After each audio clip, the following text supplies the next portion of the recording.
జై జై.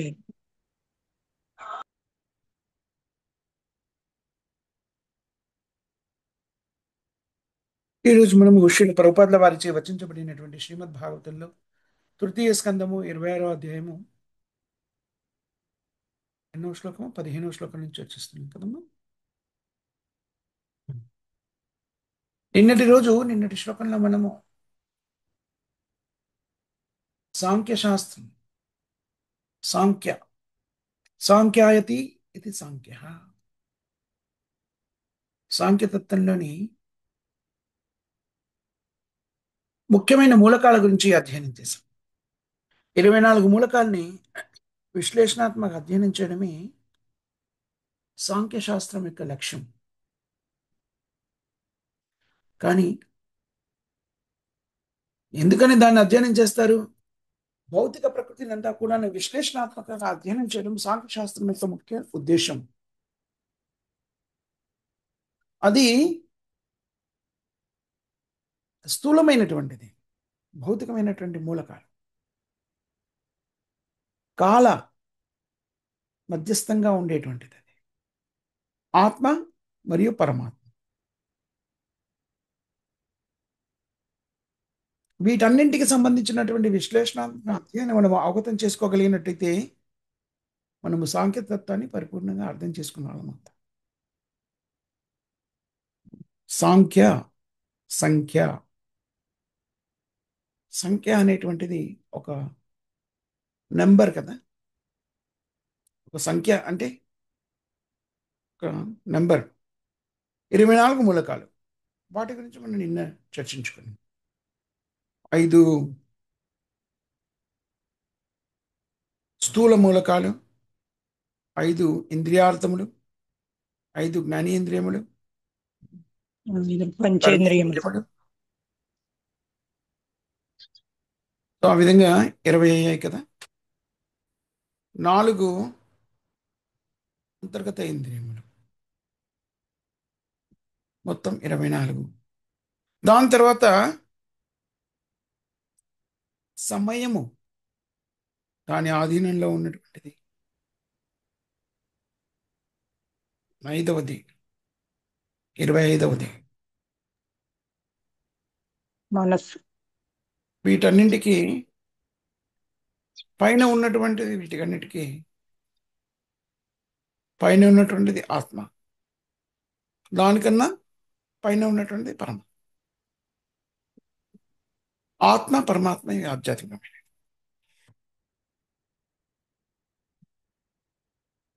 మిగిలినన్నీ కూడాను భౌతికమైన.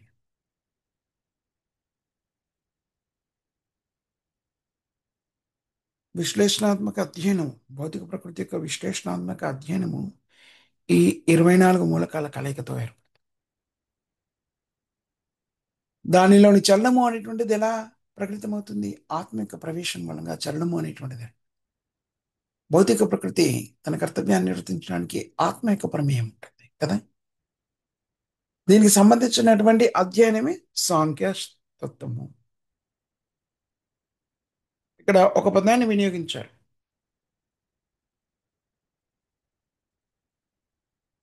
బ్రహ్మణ సగుణస్య. 25 మూలకాలు బ్రహ్మాండానంతా కూడాను ఆవహించి ఉన్నటువంటి. అందుకని దీన్ని ఏమిన్నారు? సగుణ.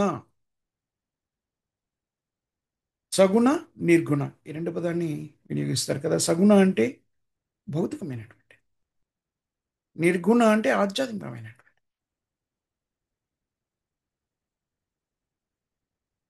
అందుకని భగవద్గీతను మనం చూసినట్టయితే కృష్ణుణ్ణి నిర్గుణ స్థితికి రమ్మని, కృష్ణుడు అర్జునుడికి నిర్గుణ స్థితికి రమ్మని ప్రబోధిస్తాడు. త్రైగుణ్య విషయావేద నిస్త్రైగుణ్యం భవార్జున. మానవ జీవితం యొక్క లక్ష్యం అదే. మనం కూడా బ్రహ్మాన్, ఆధ్యాత్మికం, భగవంతుని యొక్క అంశం, బ్రహ్మ.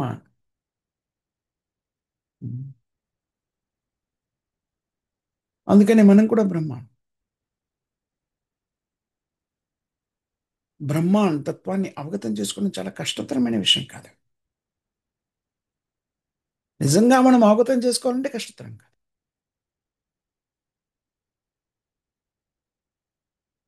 దాన్ని ఎలా అవగతం చేసుకోగలుగుతాము? భగవద్గీత యొక్క సమాచారాన్ని స్వీకరించండి. భగవద్గీతల ప్రబోధనాన్ని స్వీకరించండి. దాన్ని స్వీకరించగలిగినట్టయితే వెంటనే మనం బ్రహ్మాండ తత్వాన్ని అవగతం చేసుకున్నాం. ఈ జీవులంతా కూడాను నా యొక్క అంశలు అంటున్నాడు కృష్ణుడు భగవద్గీత. కృష్ణుడు బ్రహ్మాండ పరబ్రహ్మాండ. అప్పుడు మనం కూడా బ్రహ్మ. దీన్ని మనం స్వీకరించగలిగినట్టయితే స్వీకరించాలి. ఎందుకంటే అది మన నిజస్థితి. భగవంతుడైన కృష్ణుని యొక్క అంశాలుగా ఉండడము అనేటువంటిది మనం నిజమైనటువంటి స్థితి, ప్రాకృతిక స్థితి. కృష్ణుని యొక్క అంశం. అందుకని కృష్ణుడితో జీవించడము అనేటువంటిది మన ప్రాకృతికమైనటువంటి స్థితి, సహజ సిద్ధమైనటువంటి స్థితి. దానికి ప్రభుపాదుల వారు అనేక పర్యాలకు ఉదాహరణ ఇస్తారు కదా. మన శరీరంలోని భాగములు, వేలు ఉందనుకోండి, అది శరీరానితో అనుసంధానం చేయబడినప్పుడు ఉపయుక్తంగా ఉంటుంది, చాలా ముఖ్యమైన. కానీ అదే కారణం శరీరం నుంచి వేడి చేయబడి దాన్ని కత్తిరించి పక్కన పడేశారు అనుకోండి. దాని ప్రయోజనం ఏముంది? అదేమిటి అంటే వేలు అని చెప్పవచ్చును, కానీ దానివల్ల ఏ ప్రయోజనమూ ఉండదు. ఎందుకని? ఈ శరీరంతో అనుసంధానతను కోల్పోయింది కాబట్టి. కానీ ఈ శరీరంతో అనుసంధానించబడినప్పుడు చాలా విలువైంది చూడండి. అంటే ఏ యంత్రాన్నైనా తీసుకోండి, ఏ ఉదాహరణ మనం చెప్పుకోవచ్చును. యంత్రాల్లో రకరకాలైన యంత్రాలు మనం చూసినప్పుడు దాంట్లో చిన్న చిన్న చిన్న చిన్న ఆ, వస్తువులతో అమర్చబడి ఉంటుంది. చిన్న స్క్రూ ఉంది అనుకోండి, ఒక పెద్ద యంత్రం. దాంట్లో ఆ స్క్రూ ఏం చేస్తుంది? అది యంత్రం చక్కగా నిర్వహించబడడానికి దోహదం చేస్తుంది, చాలా ముఖ్యమైనది. కానీ అది యంత్రం తీసి పక్కన పడేసాం, చిన్న స్క్రూ కాళ్ళల్లో చేతుల్లో కడిగి దుమ్ముల్లో కొట్టుకుపోతుంది, అది ఎక్కడ పడిపోతుంది కదా.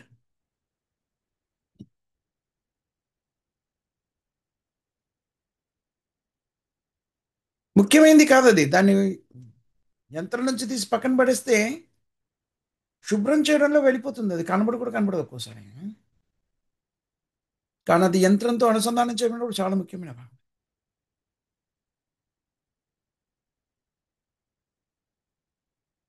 అదేవిధంగా ఈ వేలు ఉందనుకోండి, అది శరీరంతో అనుసంధానం చేయబడినప్పుడు చాలా ముఖ్యమైన భాగం. శరీరం నుంచి విడిపడిపోతే నిరుపయోగమైనటువంటి.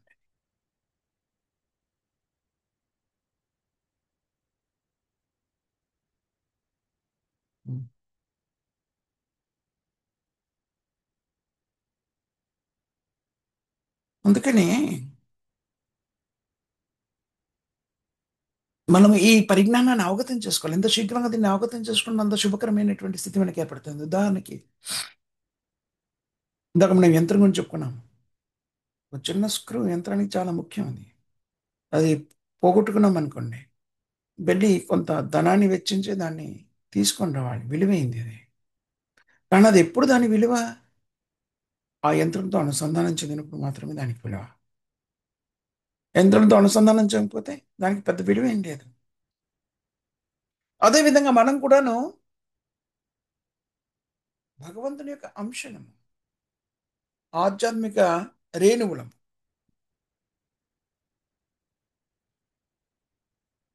కృష్ణుని యొక్క అంశలం కాబట్టి గుణాలు కూడాను ఆధ్యాత్మిక గుణాలతోనే ఉంటాయి. మనకు కూడా కృష్ణుని ఉన్న గుణాలే ఉంటాయి. శాశ్వతాన్ని కూడా కలిగి ఉంటాం. నహన్యతే మాని శరీరే కదా, అజాయతే నమురితే వా కదాచిత్. మనం కూడా మరణించము. జననము మరణం మనకు కూడా లేదు జీవాత్మకి. కృష్ణుడు కూడా అంతే, అజో అజోపిసాం. అజోపిసాన్ అవ్యయాత్మ భూతానాం ఈశ్వరోపిసా. కృష్ణుడు కూడా అజుడు, జన్మము లేనట్టు. మనం కూడా అజులమే అని అతను భూతానాం ఈశ్వర, జీవులందరిలో కూడాను ఉన్నతమైన జీవి పరమేశ్వర. నిత్యో నిత్యానాం చేతనశ్చేతన, నిత్యో నిత్యానాం, జీవులందరూ కూడా అధిపతి ఆయన. మనం భౌతిక జగత్తులో కూడా చూస్తున్నాం, ఏ కార్యక్రమం జరిగినా ఒక అధిపతి కావాలి కదా. ఏ రకమైన కార్యక్రమాలు చేసినా ఒక అధిపతి. మనం స్వాతంత్రోద్యమాన్ని నిర్వహించుకున్నాం కదా, బ్రిటిష్ పాలకుల నుంచి మనకి స్వతంత్రత కావాలి. నాయకుల్ని మనము ఎన్నుకున్న నాయకులు ఉద్భవించారు ప్రతిఘటనకి, ఆ ప్రతిఘటన నిర్వహించడానికి. మహాత్మా గాంధీ అని చెప్పుకుంటాం. అంటే మార్గదర్శనం చేయడానికి ఒక నాయకుడు కావాలి. అలా నాయకులందరికీ కూడా నాయకుడు కృష్ణుడు. అందరికీ నాయకుడు కృష్ణుడు కాబట్టి కృష్ణుడి ఆదేశాన్ని మనం పాటించినట్టయితే మన జీవనం పరిపూర్ణమవుతుంది. ఇది ముఖ్యమైన అంశం. ఒకవేళ కృష్ణుడి ఆజ్ఞని పాలించకపోతే చెప్తున్నాడు, అలాంటి వ్యక్తులు, అలాంటి వాళ్ళు మూర్ఖులు, మూఢులు. నన్ను, నా ఆజ్ఞను శిరసా వహించండి. సర్వధర్మాన్ పరిత్యజ్య మామేకం శరణం వ్రజ. ఇది ఆధ్యాత్మిక జీవనం యొక్క సారాంశము. మొత్తం కథ అంతా కూడా ఇది. ఆధ్యాత్మిక జీవన కథ కృష్ణుడికి శరణాగతి పొందడం. భిన్న భిన్నమైనవి ఉన్నాయి కదండి, రకరకాలైనటువంటివి ఉన్నాయి కదా ఈ వేద శాస్త్రాలు. అవన్నీ కూడాను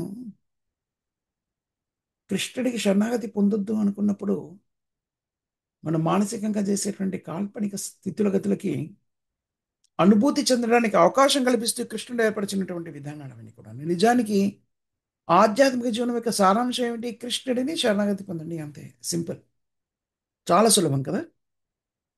ఓ వేదశాస్త్రాన్ని ఆవుపూసను బట్టి కింద మీద పడిపోయి ఎదుతో చేసి అన్ని రకరకాలైనటువంటి పూజలు, పునస్కారాలు, యజ్ఞాలు, యాగాలు, తపస్సులు అన్నీ కూడాను అంతిమంగా దేనికోసమని?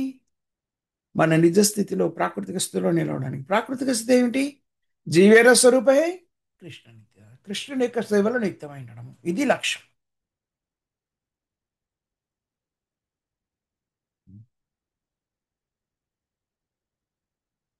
కృష్ణుడు దేవాది దేవుడు. కృష్ణుడు కూడా జీవుడే, మనలాగే జీవుడు కృష్ణుడు. పరమసత్యము జీవం ఉన్నటువంటిది వ్యక్తి.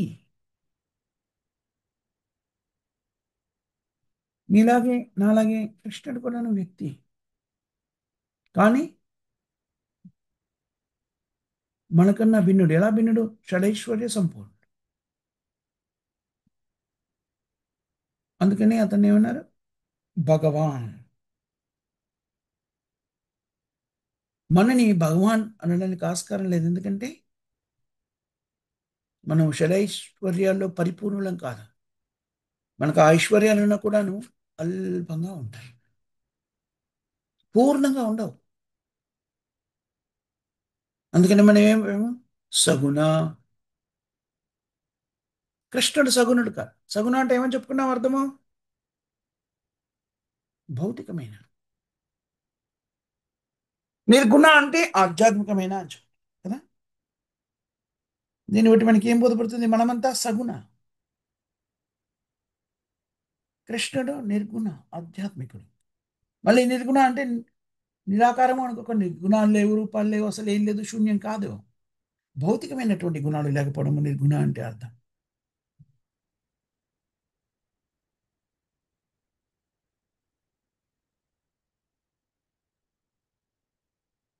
కృష్ణుడు ఎప్పుడూ సగుణుడు కాదంటే భౌతికత్వంతో ఎప్పుడు కూడాను అనుసంధానం చెందడు.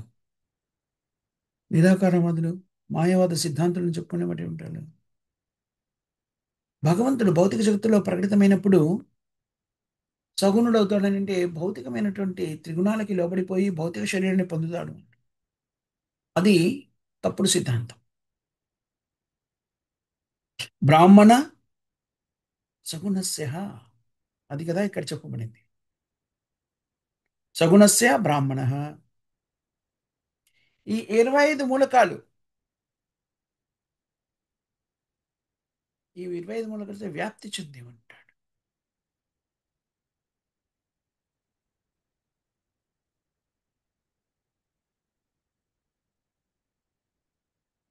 ఈ 25 మూలకాలు భౌతిక జగత్తులో ప్రవేశించినటువంటి జీవాత్మని కప్పి ఉంచుతాయి.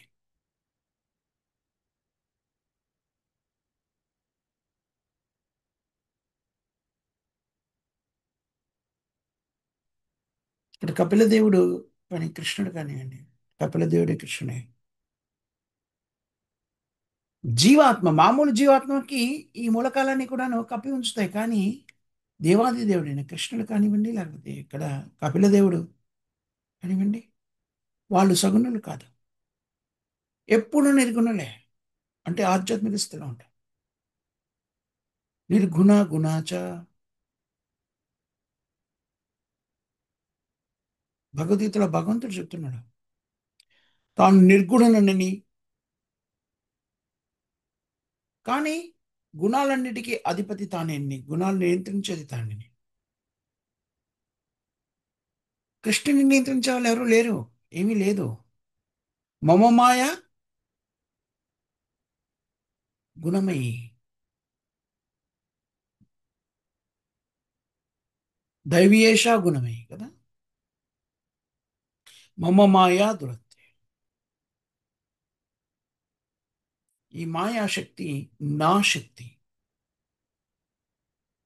శక్తినంతా కూడా నియంత్రించేవాడు శక్తికి కారకుడైనట్టు.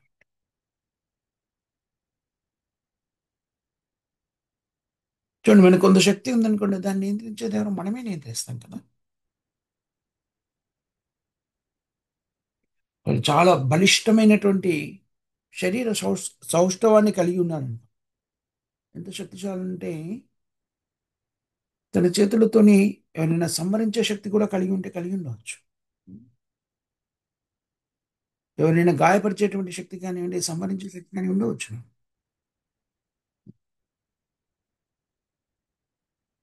అత్యంత శక్తివంతుడు అయితే అయి ఉండవచ్చు, పెద్ద విశిష్టమేం కాదు. కానీ ఆ శక్తి నీతోనే ఉంది కదా. చాలా శక్తివంతుడు. ఎవరైనా సంహరించాలా అంత శక్తి కూడా ఉంది, ఎవరైనా గాయపరచాలా ఆ శక్తి కూడా ఉంది. కానీ గాయపరచాలా వద్దా, అది నియంత్రిస్తున్నాడు. మీ దగ్గర శక్తి ఉంది కానీ దాన్ని నియంత్రిస్తుంది ఎవరు? మీరు కదా.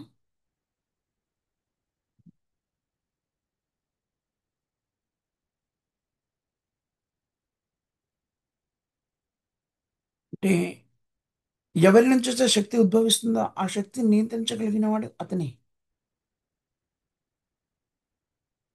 దాన్ని ఎప్పుడు కావాలంటే అప్పుడు వినియోగించవచ్చు, అవసరం లేనప్పుడు వినియోగించగలరు. అందుకనే ఈ మాయ భౌతిక ప్రపంచం సగుణ అంతా కూడా కృష్ణుని యొక్క శక్తిని. దైవీయేష గుణమై మమ మాయ. మాయ కృష్ణుని ఆధీనంలో ఉంది. కానీ కృష్ణుడు మాయ కాదు, మాయ ఆధీనంలో లేడు. మనము అవగతం చేసుకోవాల్సినటువంటి ప్రాథమికమైనటువంటి ముఖ్యమైన సత్యం అది. ఉమ్. కృష్ణుడు భౌతిక జగత్తులో ప్రకటితమైనప్పుడు కృష్ణుడిగానే ఉంటాడు, ఆధ్యాత్మికుడిగానే ఉంటాడు. ఇది మనం అవగతం చేసుకోవాలి. అంతేకాని భౌతిక జగత్తులోకి ప్రవేశించినప్పుడు కృష్ణుడు మాయ యొక్క ప్రభావానికి లోనవుతాడు, కరెక్ట్ కాదు.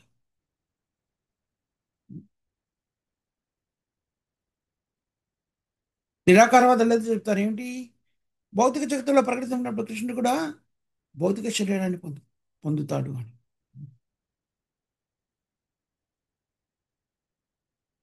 అందుకని వాళ్ళు ఏమంటారు, మేము కూడా కృష్ణులమే, మేము కూడా భగవంతులమే. మాయ చేత మా యొక్క ఆధీనంలో ఉన్నాం కాబట్టి మేము భగవంతుడు అనే విషయాన్ని మర్చిపోయాము. ఎప్పుడైతే మాయ నుంచి ముక్తునవుతానో నేను మళ్ళీ భగవంతుని కృష్ణుని అయిపోతాను. కానీ ప్రశ్న ఏమిటి అంటే, మీరు కృష్ణులైతే, భగవంతుడైతే మా యొక్క ఆధీనంలోకి ఎలా వచ్చావు? అప్పుడు మీరు భగవంతులు ఎలా అవుతారు? భగవంతుడు అనేవాడు నిర్వచనం ప్రకారంగా ఎవరి ఆధీనంలో కూడా ఉండడు, స్వతంత్రుడై ఉంటాడు. కానీ మీరు భౌతిక జగత్తులో ప్రకటితమైనటువంటి మా యొక్క ఆధీనంలోకి వచ్చారు అంటే మీరు స్వతంత్రులు కాదు, భగవంతుడు కాదు.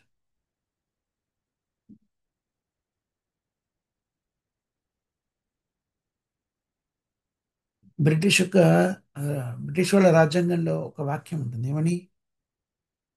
రాజు ఏ తప్పు చేయడు అని. అంటే రాజు చట్టానికి అతీతుడు అని. రాజ్య వంశాలు రాజ్యాన్ని పరిపాలిస్తున్నప్పుడు నిజంగా రాజు చట్టానికి అతీతుడిగా ఉంటాడు.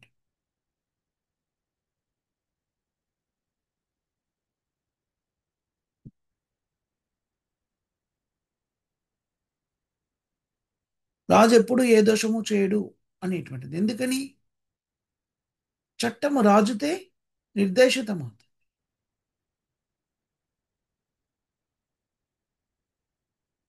అందుకని రాజుని చట్ట పరిధిలోకి తీసుకొచ్చారు. మిగిలిన వాళ్ళంతా కూడా చట్ట పరిధిలో.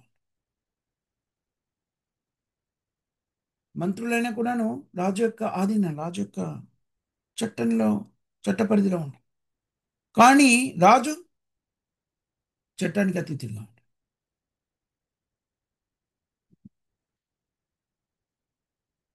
బ్రిటిష్ వాళ్ళ రాజ్యాంగంలో ఉంటుంది. అదేవిధంగా భగవంతుడు మా యొక్క ఆధీనంలో ఉండడం సాధ్యం కాదు. మిగిలిన వాళ్ళంతా కూడా మాయతో కలిపి మిగిలిన వాళ్ళందరూ కూడా కృష్ణ యొక్క ఆధీనంలో ఉన్నాడు. ప్రకృతి క్రియమానాని గుణై కర్మాణి సర్వశ అహంకారాభిమూఢాత్మ కర్తాహం ఇతి మన్యతే. అందరూ కూడా మా యొక్క ప్రభావంలో ఉన్నాడు బతుకు చెబుతారు. ఎవ్వరు కూడా ముక్తులు కాదు. కానీ రెండు రకాల మాయలు ఉన్నాయి. ఒకటి యోగమాయ, మరొకటి మహామాయ. మహామాయ భౌతిక జగత్తులో ఉన్నటువంటి మాయ. యోగమాయ ఆధ్యాత్మిక జగత్తు. చూడండి, మనం ఎప్పుడు కూడా మాయ యొక్క ఆధీనంలో ఉంటాము. మహామాయ ఆధీనమా, యోగమాయ ఆధీనం? యోగమాయ యొక్క ఆధీనంలో ఉంటే మనం ఆనందకరమైన జీవనాన్ని కొనసాగిస్తాం. భౌతిక జగత్తులో ఒక ఉదాహరణ చెప్తారు కదా మనకి, ప్రపంచంలో అనేక పర్యాలు ఉదాహరణ ఇస్తారు, మీకు గుర్తునే ఉంటుంది. భౌతిక జగత్తులో రెండు రకాలైనటువంటి చట్టాలు ఉన్నాయి కదా. ఒకటేమిటి? పౌరులు జీవించడానికి నిర్దేశితం చేయబడినటువంటి శాసనాలు, రూల్స్ అండ్ రెగ్యులేషన్, చట్టాలు. అలాగే నేరం చేసిన వాళ్ళకి ప్రత్యేకమైన చట్టాలు ఉన్నాయి. ఏమిటది? కారాగారంలో ఉన్న వాళ్ళకి వాళ్ళు పాటించేటువంటి నియమాలు, నిబంధనలు.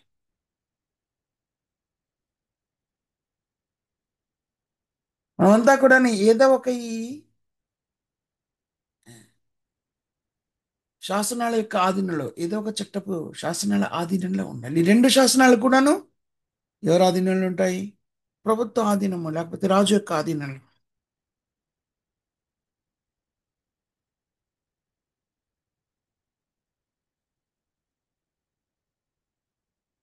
నేరాలు చేశారనుకోండి, నేరాలకి అనుగుణంగా కారాగారానికి వెళ్ళి అక్కడ జీవనాన్ని కొనసాగించాలి. అక్కడ ఉన్నటువంటి చట్టము, శాసనాలు వేరు. కానీ అవి కూడా రాజు యొక్క ఆధీనంలో ఉన్నాయి.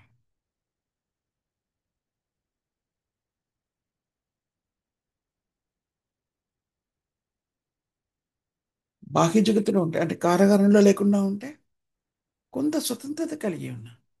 కానీ బాహ్యంగా ఉన్నప్పుడు కూడా శాసనాలను మనం పాటించాలి కదా. ప్రభుత్వ నిర్దేశనలు, లేకపోతే రాజు యొక్క శాసనాలు. భారతదేశంలో ఉన్నారనుకోండి, ఆ రాజ్యానికి సంబంధించిన శాసన, వాహనమును ఎటువైపు నుంచి నడపాలి కదా. అలా అనేక రకమైన శాసనాలు ఉంటాయి కదా. అక్కడ ఉన్నారు అంటే చాలామంది ఇదొకటి ఉంటుంది కదా, ఏంటది? 180 రోజుల కన్నా ఎక్కువ రోజులు ఉన్నారనుకోండి భారతదేశంలో, మీరు అక్కడ ఉన్న వాళ్ళు అవుతారు. అందుకని మీ సంపాదన అంతా కూడాను, మీ సంపాదనలో ట్యాక్స్, పన్నులు ఆ దేశానికి కట్టాలి. ఎన్నో నియమాలు ఉన్నాయి. అది అది యుఎస్, యునైటెడ్ స్టేట్స్ కానివ్వండి, కెనడా కానివ్వండి, ఆస్ట్రేలియా ఏ దేశానికి వెళ్ళినా కూడా ఇలాగా వాళ్ళ వాళ్ళ నియమాలు ఉన్నాయి. అనేక చోట్ల ఈ 180 రోజులు అంటే 6 మాసాల కన్నా ఎక్కువగా, అంటే 181 రోజు ఒక దేశంలో ఉన్నారనుకోండి, అంటే మీరు ఆ స్థలానికి చెందిన ఆ, నివాసులు అవుతారు. అదొక నియమం. చూడండి, అంటే ఎందుకు ఇది మనం చెప్పుకుంటున్నాము? మీరు ఒక దేశానికి సంబంధించిన పౌరులు కాకపోయినా కూడా నా దేశంలో 180 రోజులు ఉన్నారనుకోండి, 181 రోజులు, మీరు ఏమైపోతారు? ఆ దేశానికి చెందినటువంటి వ్యక్తులు, ఆ దేశంలో నివసించే వాళ్ళు అవుతారు. అందుకని అక్కడి టాక్సేషన్ రూల్స్, రెగ్యులేషన్స్, పన్నులు అవన్నీ కట్టాల్సి ఉంటుంది. అంటే నియమం చూసారా, మీరు కారాగారంలో లేరు, అయినా కూడా నియమాలు ఉన్నాయి. ఆ దేశానికి సంబంధించినటువంటి పౌరులు కాదు, అయినా కూడా అక్కడికి వెళ్తే అక్కడ నియమాలు ఉన్నాయి. ఉం. కారాగారంలో ఉన్నా బయట ఉన్నా కూడాను మనం స్వతంత్రం కాదు. అలా ఎవరైనా అంటే మూర్ఖత్వంతో ఉన్న వాళ్ళని అర్థం చేసుకో.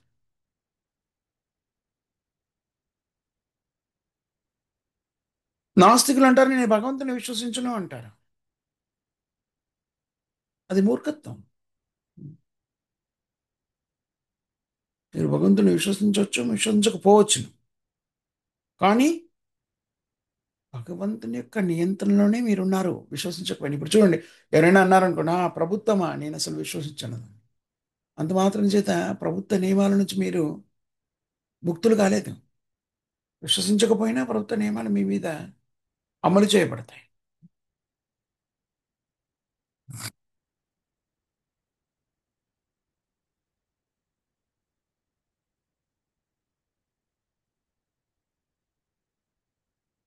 నేను భగవంతుని విశ్వసించట్లేదు, నేను ఎందుకు భగవంతుని ఆధీనంలో ఉన్నా అంటే, భౌతిక ప్రకృతికి ఆధీనంలో ఉన్నారు కదా. భౌతిక ప్రకృతి భగవంతుని ఆధీనంలో ఉంది.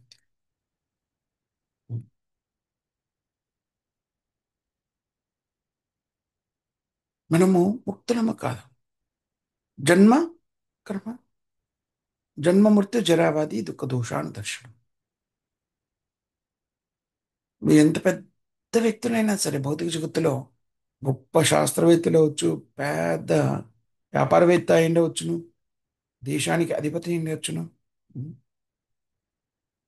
మీరు ఏదైనా అయి ఉండవచ్చు.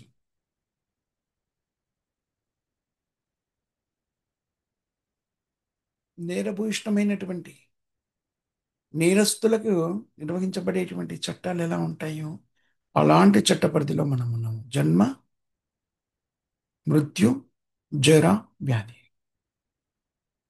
అప్పుడు మనం స్వతంత్రం ఎలా అవుతాం చెప్పండి? మన స్వతంత్రం ఎక్కడుంది? ఇలాగా జన్మ, మృత్యు, జర, చక్రబంధంలో ఉండాలి కూడా మనకు కావాలని లేదు. ఇది మనం కావాలని కోరుకోవట్లేదు, కానీ అది వస్తుంది కదా. మరి అప్పుడు మనం స్వతంత్రం ఎలా అవుతాం?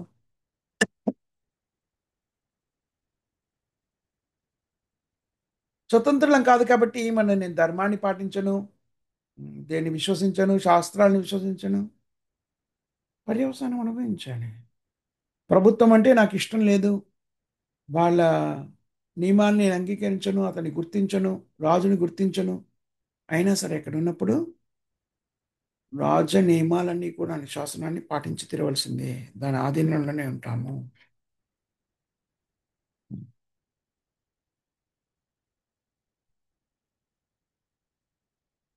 ధర్మ అంటే మనం అనేక పర్యాలు చెప్పుకున్నాం. ధర్మం అనే పదానికి నిర్వచనం ఏంటి? లక్షణము అని చెప్పుకున్నాం కదా, వ్యక్తిలో ఒక వస్తువులో ఉండేటువంటి అంతర్గత లక్షణం ధర్మము. ఇంకొక అర్థం ఏంటి? ధర్మము అంటే భగవంతునిచే నిర్దేశించబడినటువంటి నియమాలు. ధర్మస్తు సాక్షాత్ భగవత్ ప్రణీతం. మనకి అతి సులభతరమైనటువంటి నిర్వచనం. ధర్మస్తు సాక్షాత్ భగవత్ ప్రణీతం. ఎప్పుడైతే మనము ధర్మ నియమాల్ని ఉల్లంఘిస్తామో, ధర్మముని ఉల్లంఘించడము అంటే భగవంతునిచే నిర్దేశించబడిన నియమాన్ని ఉల్లంఘించడము. మనము నిర్దేశించుకున్న ధర్మం కాదు. ధర్మాన్ని అసలు నిజానికి మనం నిర్దేశించుకోలేము. ఇప్పుడు చూడండి, శాసనాన్ని మనం ఇంట్లో కూర్చొని రేపటి నుంచి కుడివైపు నుంచి నడవడము అందరికీ ఇష్టం లేదా, అయితే నేను కుడివైపు నుంచి నడుస్తాను, అది శాసనము అని నిర్ధారించుకోలేను కదా.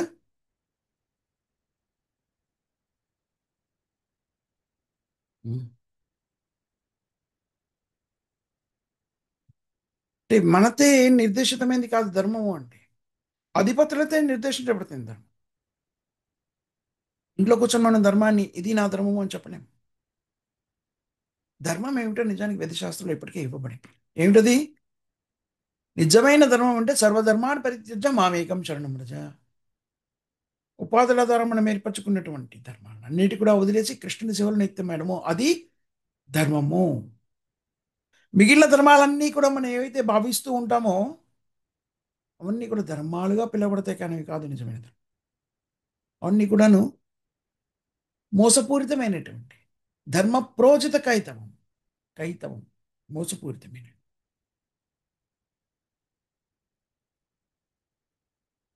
అందుకని భాగవతం ఏం చెప్తుంది? ధర్మ ప్రోజిత కైతవోత్సర వాటిని అన్నిటి కూడాను దూరం పెట్టమంట. మోసభూయిష్టమైనటువంటి ధర్మ నియమాలు వాటన్నింటి కన్నా వదిలిపెట్టండి.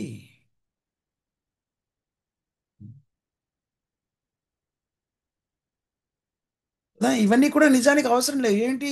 ఓహో, నేను విద్యార్థిని కాబట్టి ఈ ధర్మము, బ్రాహ్మణుని కాబట్టి ఆ ధర్మము, యువకుని కాబట్టి ఈ ధర్మము, ఈ దేశానికి చెందినట్టు ఇవన్నీ కూడాను ఆపాదించుకున్న ధర్మాలు. ఉమ్. నిజమైన ధర్మం కాదు. నిజమైన ధర్మం ఏంటి? భగవంతుని ఆదేశాన్ని పాటించడము, అది నిజమైన ధర్మం. భగవంతునికి సంబంధించిన అవగాహనే లేదనుకోండి, ఏ పరిజ్ఞానము లేదనుకోండి, అప్పుడు భగవంతుని ధర్మం ఎలా భగవంతుడే తెలియదు, భగవంతుని ధర్మం ఎలా తెలుస్తుంది? అప్పుడు మనం నడుచుకునే విధానం అంతా కూడా ఏమవుతుంది? అధార్మికము. ధర్మం యొక్క నియమాన్ని ఉల్లంఘిస్తున్నాము అని అవగతం చేసుకోవాలి. ధర్మ నియమాల్ని పాటించకపోతే ఏం జరుగుతుంది? మనము పాపము చేసిన వాళ్ళం అవుతాము. పాపము చేసినప్పుడు దండనని అనుభవించాలి. ఇది ఇప్పుడు జరుగుతున్నది భౌతిక జీవితం. భౌతిక జీవితం అంటే అదే. మనము చేసినటువంటి పాపకర్మల యొక్క ఫలితాన్ని అనుభవిస్తున్నాం. అది భౌతిక జీవనం. భౌతిక జీవనము అంటే ఏమిటి? భగవంతుని యొక్క ఆదేశాల్ని ఉల్లంఘించడము.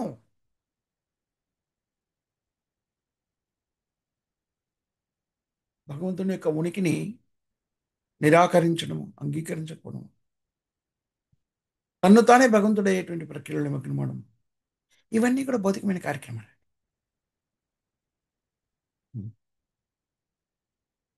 మనం ఏదైనా అనొచ్చాయండి, నాకు అసలు భగవంతుని మీద విశ్వాసం లేదు అంటే మాత్రం భగవంతుని నియమాలు మన మీద ప్రభావం చూపవా?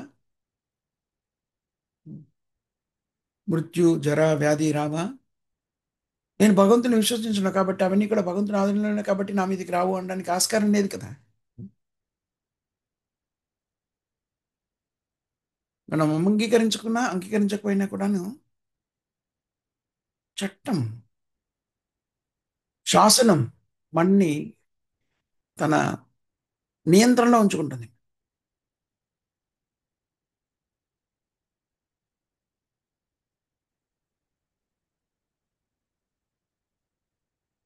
కృష్ణుని యొక్క, భగవంతుని యొక్క నిర్దేశనాన్ని, ధర్మాన్ని మనం పాటించినా పాటించకపోయినా కూడాను ప్రకృతిక నియమాలు మన మీద ప్రభావాన్ని చూపిస్తాయి. సగుణ బ్రహ్మ అంటే జీవాత్మ.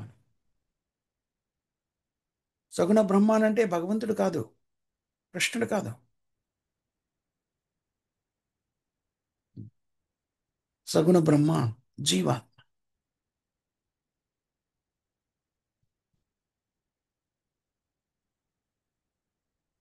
మీరు భగవత్ సేవకులైనా కూడా, భక్తియుక్త సేవకులు, భక్తులుగా మారి భగవత్ సేవకులైనా కూడాను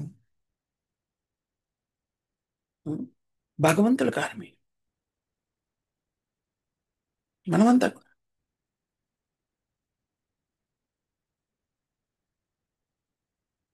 ఉమ్. అనేక రకమైన ఉదాహరణలు దీనికి మనకి ఇవ్వచ్చు.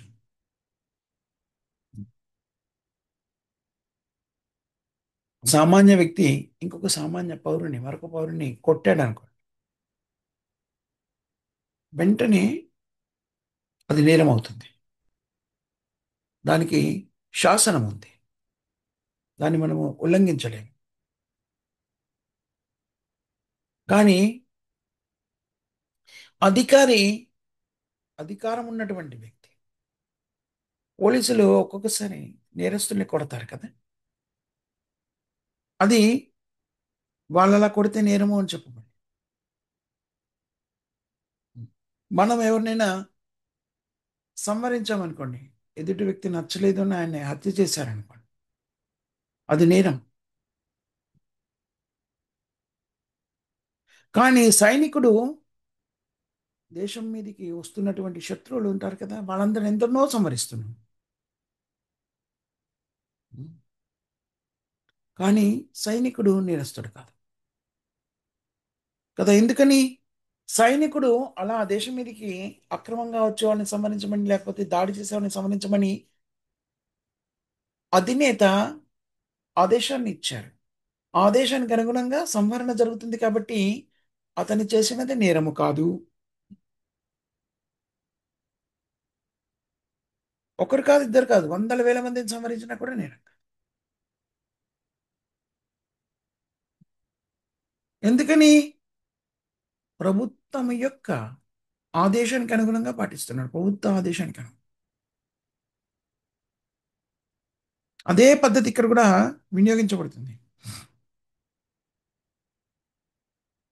జగత్తు మొత్తానికి ధర్మాన్ని నిర్దేశించిన భగవంతుడైన కృష్ణుని ఆధీనంలో, కృష్ణుడి యొక్క ఆదేశానికి అనుగుణంగా జీవనాన్ని కొనసాగిస్తే మనము అన్ని రకాలైనటువంటి పర్యవసానాల నుంచి ముక్తం అయిపోతాం. ఎందుకనంటే కృష్ణుడి ఆదేశం కాబట్టి. అది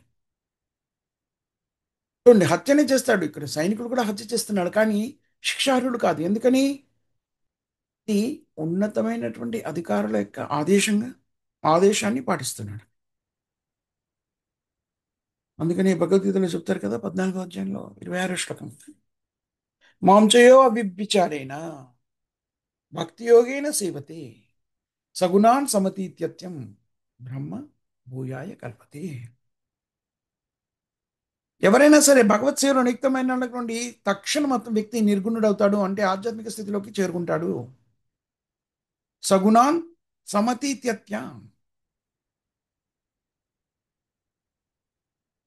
బహువచనం, ఏతాన్ గుణాన్, సత్వరజస్తమో గుణములు కదా, సమతీత్య, సమ్యక్ రూపేణ ఆతిథ్య, సమతీత్యత్య. భక్తుడు భగవత్సేవలో నెలకొంటాడు కాబట్టి తక్షణము నిర్గుణుడవుతాడు. భక్తుడే నిర్గుణుడైనప్పుడు, భౌతికమైనటువంటి గుణాలకి అతీతుడైనప్పుడు స్వయంగా భగవంతుడు సగుణుడు ఎలా అవుతాడు? మనం ఇది అర్థం చేసుకునే ప్రయత్నించాడు. భగవద్భక్తిని స్వీకరిస్తే అన్ని రకాల భౌతిక కాలుష్యాల నుంచి బయటపడగలిగినప్పుడు భగవంతుడు మరి భౌతిక కాలుష్యాలతో ఎందుకు ఆవగించబడి ఉంటాడు? ఖచ్చితంగా ఉంటాడు కదా. కామన్ సెన్స్, ఇంగిత జ్ఞానం.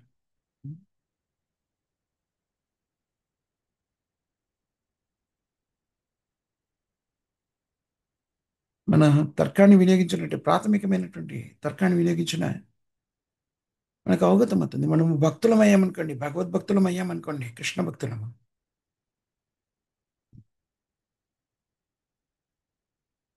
నిర్గుణుని యొక్క భక్తుడు. నిర్గుణుడు ఎవరో? భగవంతుడు, ఆధ్యాత్మికుడు.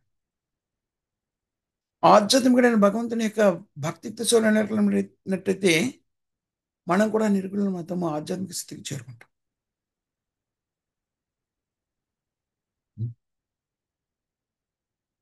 ఎందుకు నిర్గుణ? భగవంతుడు ఎందుకు సగుణ కాదు అనేటువంటి మాయావాదుల యొక్క సిద్ధాంతము తార్కికమైనది కాదు. అందుకని మాయవాదుల సిద్ధాంతం ఏం చెప్పండి, భగవంతుడు భౌతిక స్థితిలో ప్రకృతి వల్ల సగుణుడు అవుతాడు అంటే భౌతికత్వాన్ని ఆవహించుకుంటాడు, భౌతిక శరీరాన్ని పొందుతాడు. లేదు, అది సాధ్యమయ్యే విషయం కాదు. భౌతిక శరీరాన్ని ఎందుకు పొందుతాడు? అత్యంత శక్తివంతుడు, భౌతికమైనటువంటి ప్రకృతి యొక్క నియమాలకి అతీతుడు ఆయన, దాని బంధీకృతుడు కాదు.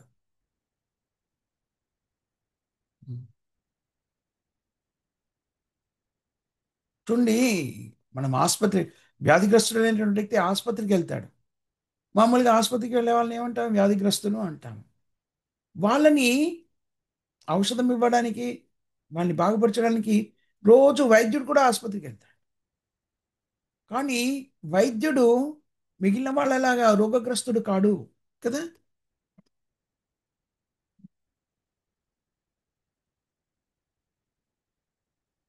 ఆసుపత్రికి వెళ్ళినప్పుడు అంటువ్యాధులు ఉన్నటువంటి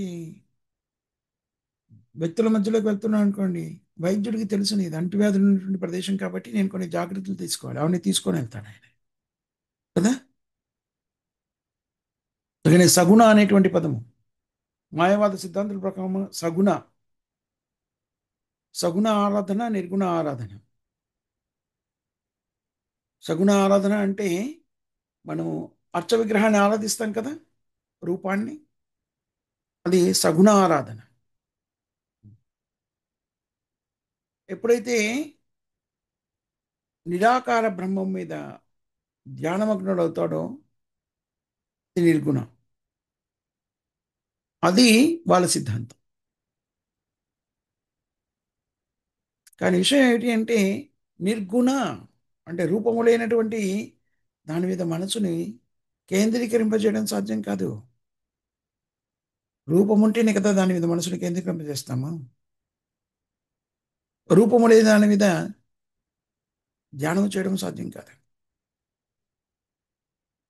భగవద్గీతలో చెప్పబడింది, దేశ అధికరస్త అధికతరస్తి ఏషాం అవ్యక్తాసక్త చేతసం. అవ్యక్తాచశ్చ చేతసం, నిర్గుణము మీద, నిరాకారం మీద ధ్యానము చేయడము, నిరాకార బ్రహ్మజ్యోతి మీద ధ్యానం చేయడము క్లేశకరమైనటువంటి, అత్యంత కఠినమైనటువంటి.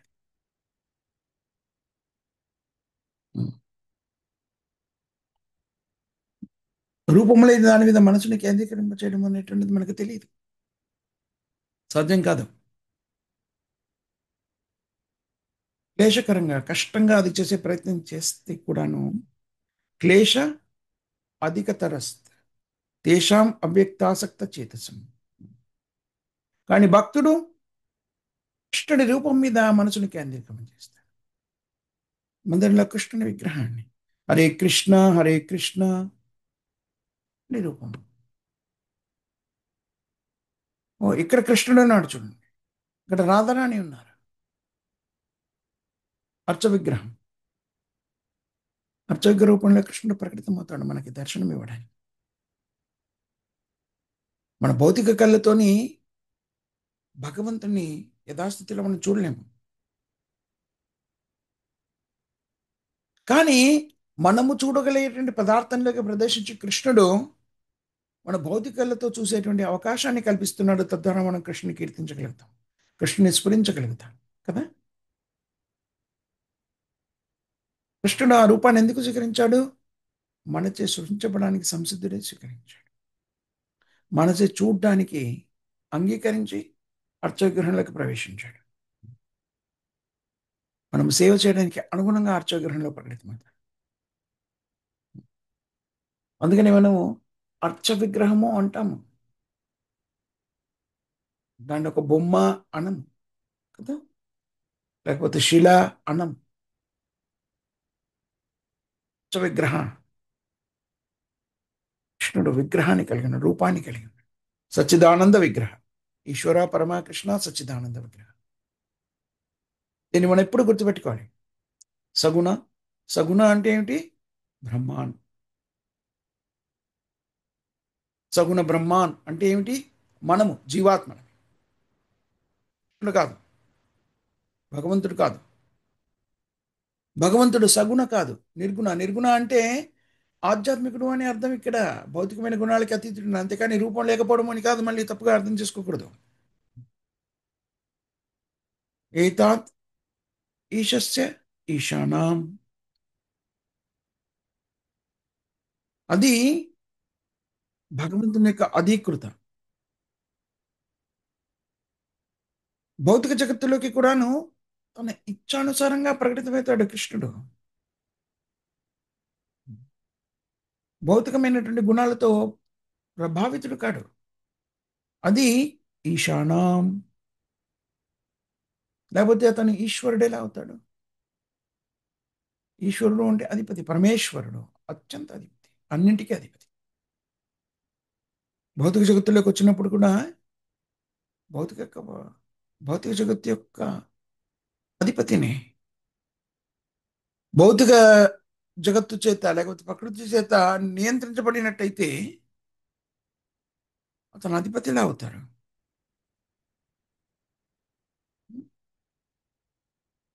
మనము నియంత్రణలో ఉంటాము. కృష్ణుడు ఎప్పుడు ఎవరి నియంత్రణలో ఉండడు, పరిపూర్ణమైన స్వతంత్రుడు. ఈశ్వర పరమ కృష్ణ. ఈశ్వరుడు అంటే అధిపతి, కృష్ణుడు పరమేశ్వరుడు. అన్ని రకాల శక్తులకి మాయాశక్తి కూడా అధిపతి. కృష్ణుడు మాయాశక్తి ఆధీనంలో ఉంటాడు అనేటువంటిది తప్పుడు అవగాహన. కృష్ణుడు ఎప్పుడు కూడా అధిపతి, అధోక్షజ. కృష్ణ మరోనామం అధోక్షజుడు. సవై పుంసా పరోధర్మో యథో భక్తిర్ అధోక్షజ. అహైతుకి అప్రతిహత యాత్మ సుప్రసీదతి. అధోక్షజ, అతీత, భౌతికానికి అతీతమైనటువంటి, ఈవెన్ మనసా గోచర, మన ఆలోచనకి, మానసిక కల్పనకి అతీతుడు. అందుకని కృష్ణుడు ఎప్పుడు కూడా ఆధ్యాత్మికుడు, నిర్గుణుడు. ఏ స్థితిలో ఉన్నా, భౌతిక జగత్తులో ఉన్నా, ఆధ్యాత్మిక జగత్తులో ఉన్నా కూడా ఎప్పుడు కూడా ఆధ్యాత్మికుడే. మూడులు అజ్ఞానులు అవజానంతిమా మూఢ మానుసం తానుమాశ్రిత. అలాంటి వ్యక్తులు కృష్ణుడు భౌతిక జగత్తులో ప్రకటితమైనప్పుడు ఏమనుకుంటారు? భౌతికమైన రూపాన్ని పొందారనుకుంటారు, మాయా రూపాన్ని. మనం ఎలా పొందామో అలాంటి రూపాన్ని పొందారనుకుంటారు.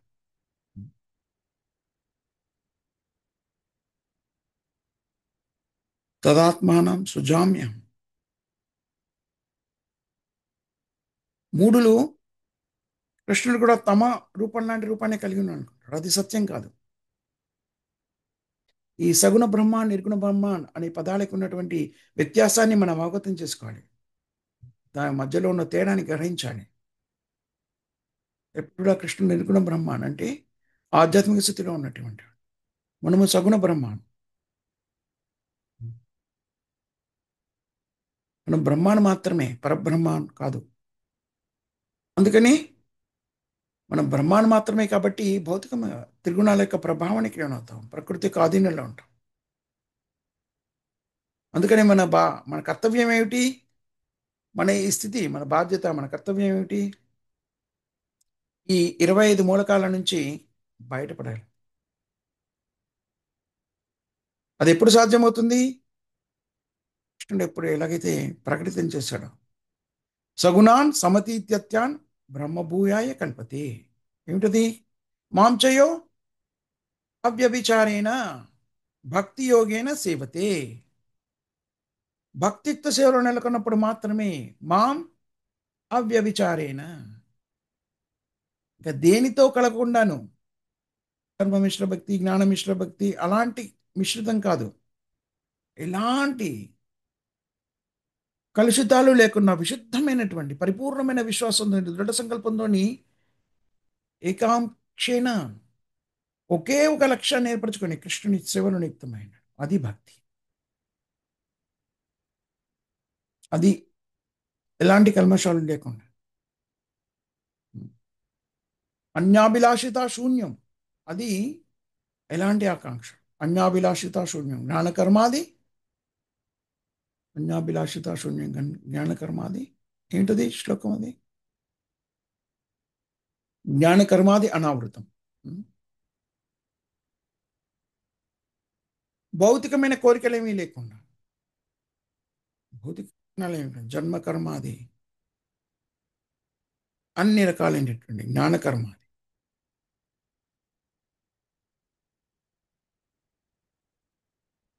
మానసిక కల్పన కానివ్వండి, భౌతికమైన ప్రక్రియల ద్వారా పొందేటువంటి ప్రక్రియలు కానీ వాటిలో ఎలాంటి ఆసక్తి లేకుండా పరిపూర్ణంగా కృష్ణుడి సేవలో నియుక్తమైనను. కృష్ణుడిని మన మానసిక కల్పన, మానసిక పరిజ్ఞానంలోకి తీసుకురావడానికి ఆస్కారం లేదు. అవన్ మనసా గోచర, మన కార్యకలాపాలకి అతీతుడైన వాడు కృష్ణుడు. మనస్సు అదోక్షజ. అందుకని కృష్ణుణ్ణి మన మానసిక కల్పన పరిధిలోకి తెచ్చే ప్రయత్నం చేయకూడదు.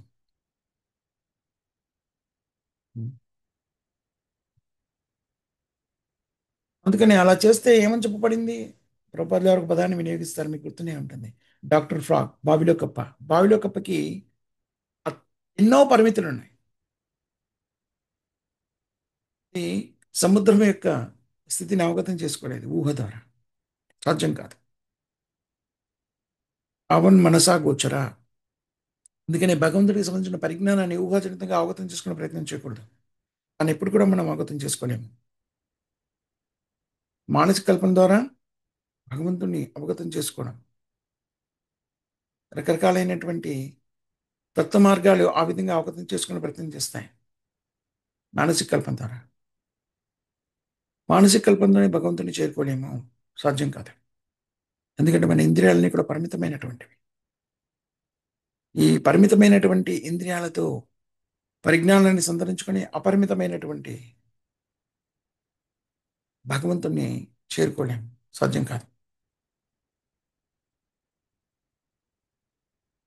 అతాప్తితే దేవ పదాంబుజద్వయ ప్రసాదలేశాన్యరితో ఏవహి జానాతి తత్వం భగవన్ మహిం అచన్య ఏకోపి చిరం విచిన్వన్. చిరం విచిన్వాన్. కోటాను కోట్ల సంవత్సరాలు మనం మానసిక కల్పన ద్వారా భగవంతుని అవగతం చేసుకునే ప్రయత్నం చేస్తే కూడా అది సాధ్యం కాదు. కానీ తాపితే దేవ పదాంబుజద్వయ ప్రసాద లేశాంగృహిత ఏవ.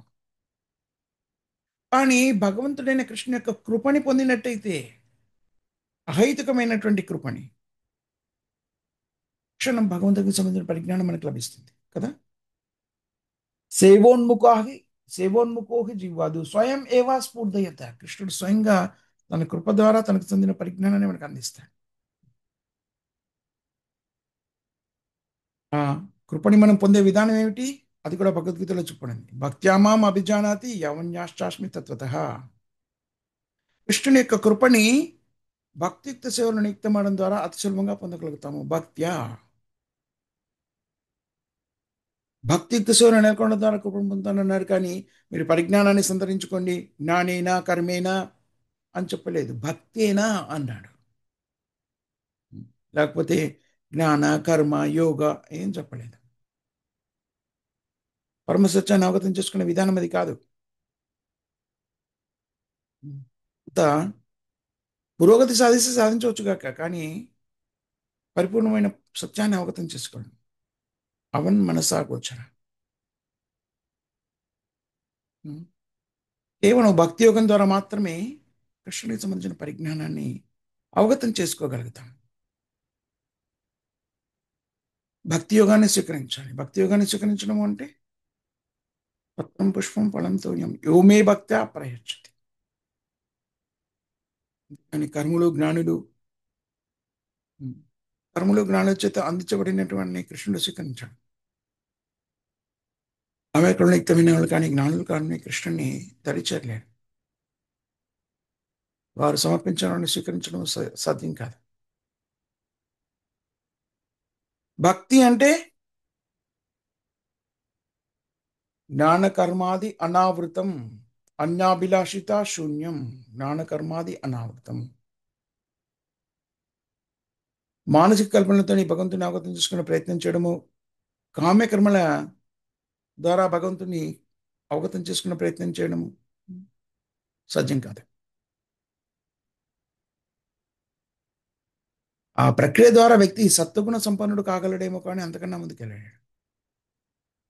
సత్వగుణం కూడా గుణమే కదా. గుణ అంటే బంధీకృతం అయిన భౌతిక జగత్తులో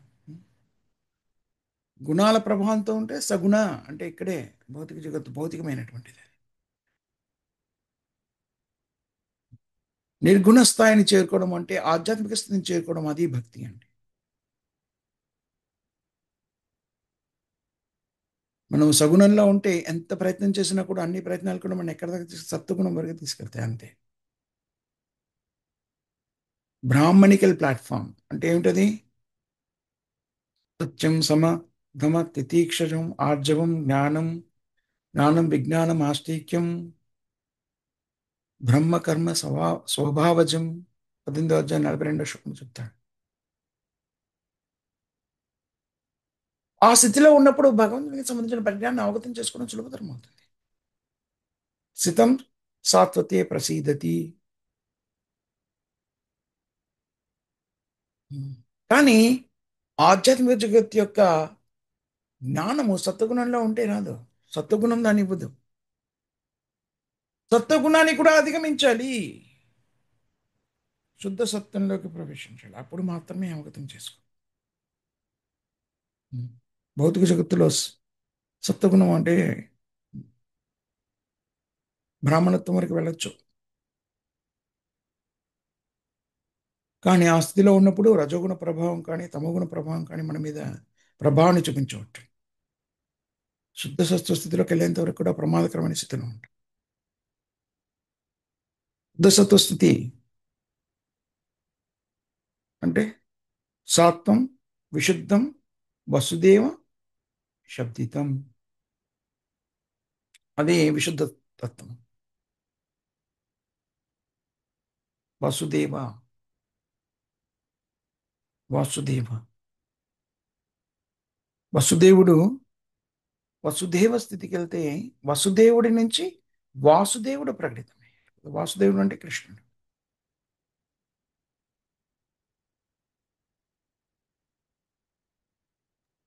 ఆ స్థితికి చేరుకుంటే వసుదేవ స్థితిని చేరుకుంటే వాసుదేవుడు ప్రకటితమవుతాడు. అంటే వాసుదేవుని విశుద్ధ సత్వం. విశుద్ధ సత్వానికి వెళ్ళంటే సత్వగుణ సంపన్నుడే. సాత్వం, విశుద్ధం, వసుదేవ, శబ్దితం. ఇది పద్ధతి.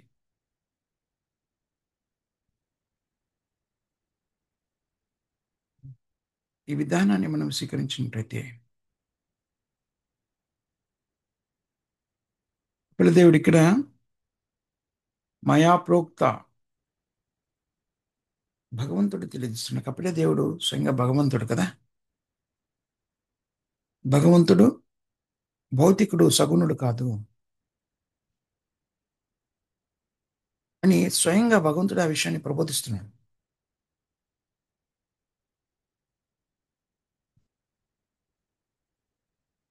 పరిజ్ఞానాన్ని మనం ఎక్కడి నుంచి తీసుకోవాలి? నిర్గుణ బ్రహ్మాండం, ఆధ్యాత్మికుడైనటువంటి భగవంతుడి నుంచి స్వీకరించాలి. నిర్గుణ బ్రహ్మాండం అంటే కృష్ణుడు, భగవంతుడు, కపిలదేవుడు. మయా ప్రోక్త యకాల పంచవింశక. మరో మూలకాన్ని కూడా ఇక్కడ ప్రవేశపెట్టాను. నిన్న మా శ్లోకంలో 24 చెప్పుకున్నాము. 25 మూలకం చెప్పటి ఇక్కడ కాలము. ఎందుకంటే అన్నీ కూడాను కాలం యొక్క ఆధీనంలో నిర్వహించబడతాయి కదా. భూతకాలము, వర్తమాన కాలము, భవిష్యత్ కాలం. కాలము శాశ్వతమైన సమయం. కానీ మనము దాంట్లో భూత, భవిష్యత్, వర్తమాన కాలాన్ని మన స్థితిని బట్టి నిర్వర్తిస్తున్నాం కదా. ఇప్పుడు చూడండి, మనం 2025లో ఉన్నాం. 2050 మనకి భవిష్యత్తు. 2050లో పుట్టిన వాడికి అది వర్తమానం. 2060లో పుట్టిన వాడికి 2050 ఏమైంది? భూతకాలం కదా. మన స్థితిని బట్టి మనము భూత, భవిష్యత్, వర్తమాన కాలాన్ని చెప్పుకున్నాం. కానీ కాలానికి భూత, భవిష్యత్, వర్తమానం నిజానికి ఏం లేదు. మనస్థితిని బట్టి మనం చెప్తాం ఇది భూతకాలం, ఇది భవిష్యత్ కాలం. నేను ఇప్పుడు 2025లో ఉన్నాను కదా, అందుకని నా ముందు కాలాన్ని నేనేమంటున్నాను, భూతకాలం అని, రాబోయే కాలాన్ని భవిష్యత్ కాలం అని అంటున్నాను కదా. కానీ అందరికీ అదే కాదు కదా. 2026లో పుట్టేవాడికి అది భవిష్యత్తు కాదు, వర్తమానం అవుతుంది కదా. మన స్థితిని బట్టి అలా చెప్తాం. ఈ కాలము అనేటువంటిది మన దృక్కోణం మీద ఆధారపడి ఉన్నటువంటిది. అందుకని ఇది పాక్షికమైనటువంటి, సాపేక్షమైనటువంటి. ఈ సాపేక్షమైన కాలము 25వ మూలకంగా చెప్పబడింది. వీటికి అతీతమైనటువంటిది దీనిపైన ఉన్నటువంటి ఆత్మ, దానిపైన ఉన్నటువంటి పరమాత్మ. పురుషోత్తమ దానిపైన ఉన్నటువంటిది భగవంతుడు, దేవాది దేవుడు, కృష్ణుడు. ఈ విధంగా మనం అవగతం చేసుకున్నట్టయితే మనము సాంఖ్య శాస్త్రాన్ని చక్కగా అవగతం చేసుకున్న వాళ్ళం అవుతాము. కపిల దేవుడితో ప్రబోధించబడిన సాంఖ్య శాస్త్రం ఇది.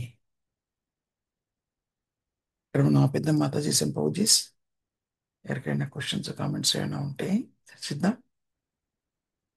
కపిల దేవుడి యొక్క ఈ సాంఖ్య శాస్త్రాన్ని చక్కగా అవగతం చేసుకోవాలి అంటే మనం కృష్ణాన్ని మన జీవితంలోకి అన్వయించుకోవాలి. హరే కృష్ణ కృష్ణ కృష్ణ హరే హరే, హరే రామ రామ రామ హరే హరే. ఈ మహామంత్రాన్ని కనీసం 16 మార్లు నిష్ఠగా జపించాలి.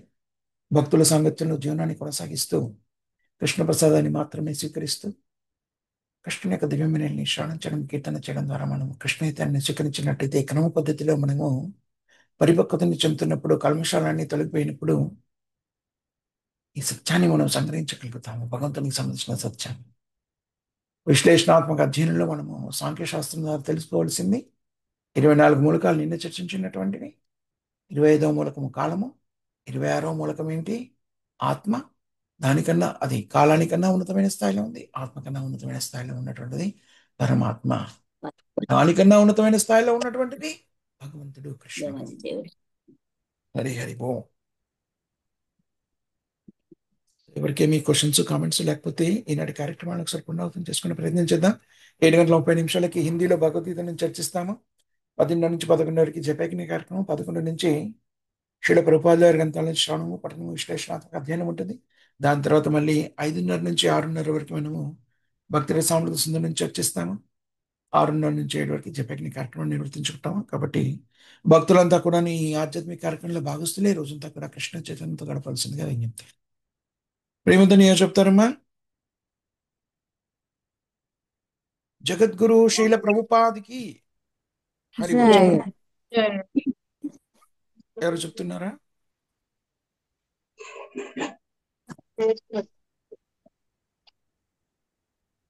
నామాచార్య హరిదాస్ ఠాకూర్ కి, సామవేత భక్త బృంద్ కి, గ్రంథరా శ్రీమద్ భాగవతం కి, శ్రీల ప్రభుపాదికి జై. Thank you very much Mataji Sant Prabhuji. Srila Prabhupada గారి గ్రంథాలను చర్చించే అవకాశం కల్పించారు. మీ అందరికీ కూడా హృదయపూర్వక కృతజ్ఞతలు, ధన్యవాదాలు. హరి కృష్ణ. ప్రభుజీ దండవత్ ప్రణామం. దండవత్ ప్రణామం మాతాజీ సంత్ ప్రభుజీ. హరి హరి కృష్ణ ప్రభుజీ దండవత్ ప్రణామం. హరే కృష్ణ. హరే హరే కృష్ణ. కృష్ణ ప్రభుజీ దండవత్ ప్రణామం. హరే హరే కృష్ణ. కృష్ణ ప్రభుజీ దండవత్ ప్రణామం ప్రభుజీ. హరే కృష్ణ మాత దండవత్ ప్రణామం. హరి హరి బో.